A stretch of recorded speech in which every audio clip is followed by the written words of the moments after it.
আপুনি যদি শিক্ষকৰ বাবে 4 বছৰীয়া BEd প্লাছ BA, BHC আৰু BCom প্ৰশিক্ষণ কোৰ্সটো যোনটো চমুকে ITEP 4 ইয়াৰ ইন্টিগ্ৰেটেড টিচাৰ এডুকেশ্যন প্ৰগ্ৰাম কৰিবলৈ ইচ্ছুক তেন্তে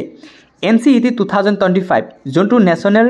কমন এন্ট্ৰেন্স টেষ্ট বুলি কোৱা হয় এই পৰীক্ষাটো আপোনাৰ বাবে এক মহত্বপূৰ্ণ সুযোগ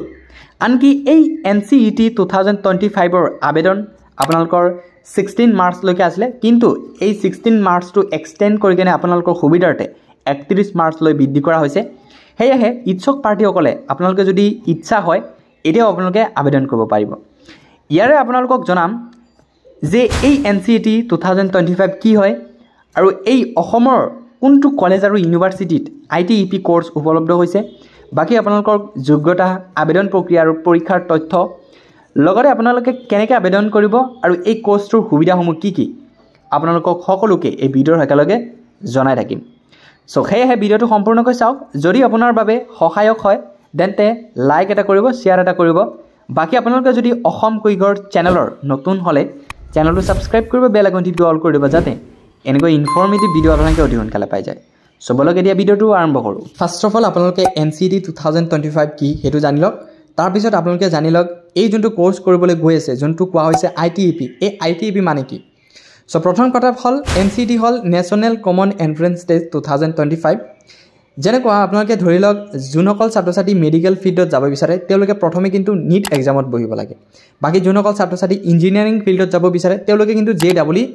এক্সামত বহিব লাগে এই দুটা এক্সাম কিন্তু NTA কন্ডাক্ট কৰে তেনেকৈ হয় আপোনালোকে যদি এই 4 ইয়াৰ ইন্টিগ্ৰেটেড টিচাৰ এডুকেশ্যন প্ৰগ্ৰামত যদি আপোনালোকে এডমিশন কৰিব বিচাৰে তেনেহলে আপোনালোকে প্ৰথমে এই NCET যোনটো এক্সাম হয় নেশ্যনেল কমন এন্ট্ৰেন্স টেষ্ট হয় এই টেষ্টত আপোনালোকে প্ৰথমে বহিব লাগিব আৰু এই এক্সামটো কি কৰিব যোনটো NTA হয় নেশ্যনেল টেষ্টিং এজেন্সিয়ে কন্ডাক্ট কৰিব কথা হ'ল যে ITEP মানে কি হয় ITEP মানে হয় যে 4 ইয়াৰ ইন্টিগ্ৰেটেড টিচাৰ এডুকেশ্যন প্ৰগ্ৰাম যোনটো আপোনালোকৰ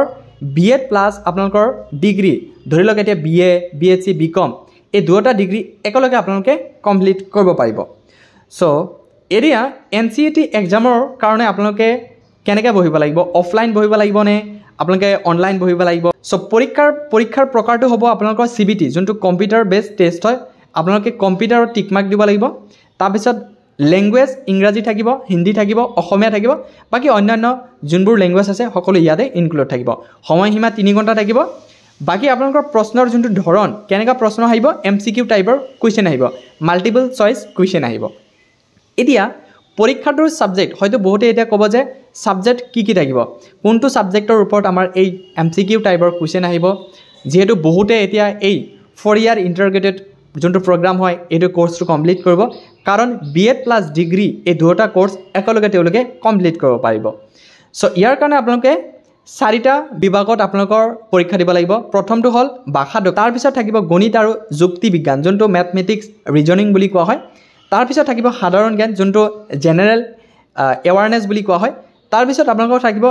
বিশেষ বিষয় এটা সাবজেক্ট থাকিব স্পেসিফিক নলেজ এটা থাকিব হেতু আপোনালোকক ধৰি দিব আপোনালোকৰ যোনটো ডিপাৰ্টমেন্ট হয় এতিয়া যদি আপোনালোকে BA কৰিব বিচাৰে তেনেহলে আপোনালোকৰ BA যোনটো আৰ্টছৰ ওপৰত কিছুমান প্ৰশ্ন আহিব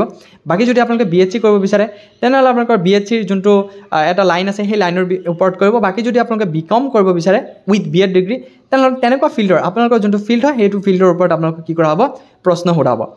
এতিয়া যেহেতু আপোনালোকে এই এক্সামৰ কাৰণে বহিব এক্সামৰ কাৰণে বহাৰ কাৰণে কিন্তু আপোনালোকৰ এটা এলিজিবিলিটি ক্ৰাইটেৰিয়া কিন্তু আপোনালোকে ফুলফিল হ'ব লাগিব ইয়াতে মিনিমাম কোৱালিফিকেশন ৰাখিছে হায়াৰ সেকেন্ডাৰী 12 পাস হ'ব লাগিব এতিয়া আপোনালোকে আৰ্টছৰ পৰা কৰক সায়েন্সৰ পৰা কৰক এতিয়া কমাৰ্চৰ পৰা কৰক কিন্তু আপোনালোকৰ মিনিমাম কোৱালিফিকেশন 12 পাস হ'ব লাগিব বাকি আপোনালোকক মাৰ্ক ৰিকোয়াৰমেন্ট ৰাখিছে ন্যূনতম 50% হলেহে এতিয়া ST SC OBC বাবে হিতলতা নাই সো আপোনালোকে মিনিমাম 50% পালেহে আপোনালোকে এই যোনটো NCET এক্সাম হয় ইয়াৰ কাৰণে আপোনালোকে বহিব পাৰিব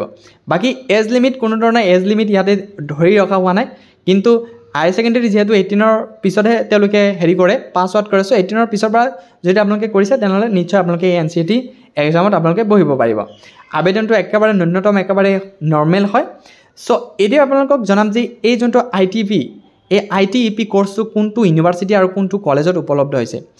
ইতিমধ্যে যেহেতু এই কোৰ্সটো নতুন হয় তিনিটা কলেজত ইতিমধ্যে উপলব্ধ হৈছে প্ৰথম যোৰহাটত আছে ডিস্ট্ৰিক্ট যোৰহাট ডিস্ট্ৰিক্টত আছে গোলাঘাট ডিস্ট্ৰিক্টত আছে আৰু আপোনালোকক কি কৰা হৈছে বিশ্বনাথ চাৰিআলিত কি কৰা হৈছে এই তিনিটা কলেজত ইতিমধ্যে উপলব্ধ কৰা হৈছে আপোনালোকক নগাঁৱত যোনটো হেৰি হয় এডিবি কলেজ বুলি এটা আছে সেই এডিবি কলেজত কিন্তু এই কোৰ্সটো উপলব্ধ হৈছে লাহে লাহে বাৰু সকলো কলেজ বা ইউনিভাৰ্চিটিত উপলব্ধ হৈ যাব অসমত এতিয়া মাত্ৰ তিনিটা ইউনিভাৰ্চিটি বা তিনিটা কলেজত আপোনালোকে হয়তো সিট লাভ কৰিবলৈ সক্ষম হ'ব এতিয়া আপোনালোকে জানি লওক যে আইটিপি কোৰ্সৰ সুবিধাসমূহ কি কি মই প্ৰথম কথাত অলপ ফলে কৈছো যে যদি আপোনালোকে এই আইটিপি কোৰ্সটো কৰে তেনেহলে বিএড প্লাস বেচেলাৰ ডিগ্ৰী আপোনালোকে একেলগে লাভ কৰিব পাৰিব জেনাৰেল ডিগ্ৰী জাস্ট অকল আপোনালোকক ডিগ্ৰীটো হাতত থাকে কিন্তু এই আইটিপি কোৰ্সটো যদি আপোনালোকে কৰে 4 ইয়াৰ ইন্টিগ্ৰেটেড টিচাৰ এডুকেশ্যন প্ৰগ্ৰাম যদি কৰে তেনেহলে বিএড প্লাস বেচেলাৰ ডিগ্ৰী আপোনালোকে একেলগে লাভ কৰিব